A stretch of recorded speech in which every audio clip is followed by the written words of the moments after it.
India recognizes the primacy of national governments and authorities in identifying and driving priorities, strategies, and activities for sustaining peace. The threat posed by terrorism needs a unified voice from the international community.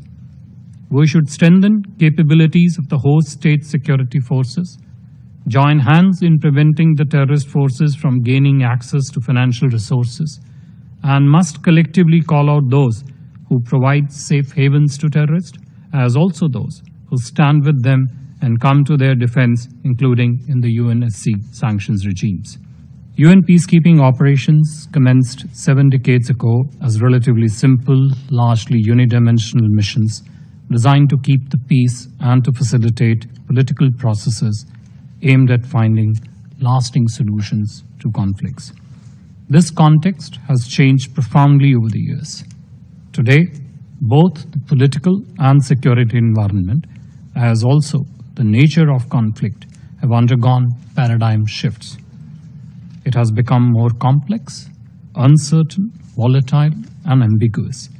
Conflicts are far more fragmented, with the participation of non-state actors, including armed militias, terrorist and organized criminal groups, in many instances with political support.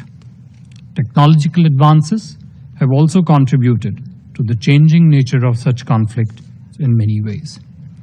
Terrorist and radical extremist groups have unprecedented access to various technological tools to incite, do propaganda, and undertake recruitment, as well as for the purchase of weapons and funding of illegal money transfers. Conflict theaters are often characterized by breakdown in the rule of law, absence of effective state institutions, proliferation of illicit economic activities, and illegal exploitation of natural resources. These factors are also manipulated by terrorist and radical groups to serve their nefarious objectives. In such a complex setting, UN peace operations are often burdened with objectives that go beyond traditional mandate of peacekeeping. UN peace operations now handle multidimensional tasks that include capacity building of the host governments in the security sector, humanitarian assistance, monitoring of human rights violation, and ensuring inclusive participation of women and marginalized sections in the political processes. This ever-expanding basket of responsibilities for many UN peacekeeping missions often ignores the underlying causes of conflict and insecurity.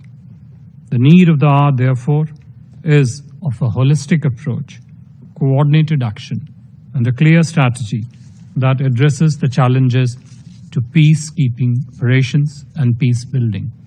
In this context, let me offer following submissions for this Council's consideration. 1.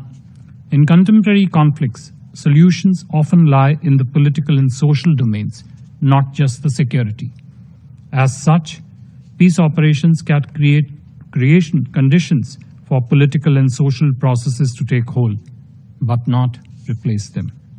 Second, we feel that peacekeeping and peace building are mutually exclusive. Attempts to extend the role of peacekeeping missions to peace-building tasks would strengthen neither, indeed weaken both. The military component of peacekeeping can only play an enabling role, but cannot, on its own, bring about peace building. A realistic assessment in this regard is the need of the hour.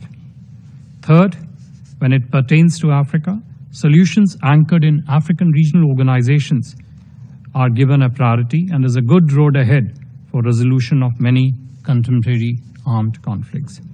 Fourth, India recognizes the primacy of national governments and authorities in identifying and driving priorities, strategies, and activities for sustaining peace. What is needed is to work closely with member states in line with their national requirements and needs, rather than advocate prescriptions and solutions from outside. Fifth, as the world's largest democracy, we are convinced that representative and inclusive governance structures will help stabilize peace, safeguard fundamental rights, protect rule of law, and make governance representative, transparent, responsive, and people-centric. We need to encourage nurturing such governance structures in countries in conflict settings. This also requires giving them both the time and space they need to deliver efficiently. Sixth, gender sensitivity and inclusivity in governance and security sector strengthens nation building. Similarly, creating an environment that provides opportunities for youth to grow out of conflict cannot be overstressed. Seventh, there is an urgent need for predictable and sustainable financing for peace-building efforts to be more effective. Inadequate financing for peace-building activities continues to remain a stumbling block. Last but not the least, the threat posed by terrorism, as also highlighted in Presidency's concept note for this debate, needs a unified voice from the international community.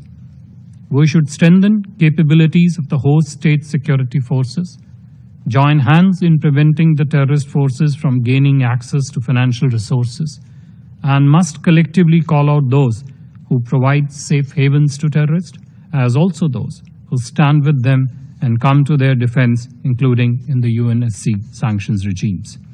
Madam President, in each of these areas that we have submitted today, India has made significant contributions. We have been a bridge builder and a facilitator of consensus on many of the contentious files that this Council has dealt with in the last 2 years.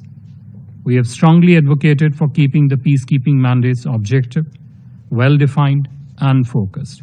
Indian peacekeepers, nearly 5,800 military and police personnel, are today deployed in 9 out of 12 active UN peacekeeping missions.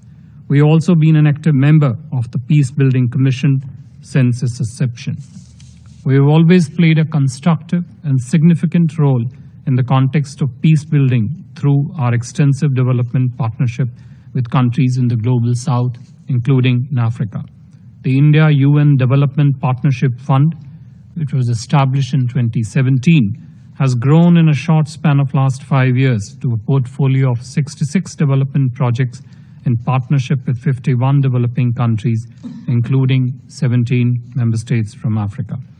In conclusion, Madam President, let me reiterate that India's contribution to UN peacekeeping missions and our partnership with Africa is based on building instruments of empowerment that would enable Africa to find African solutions to African challenges.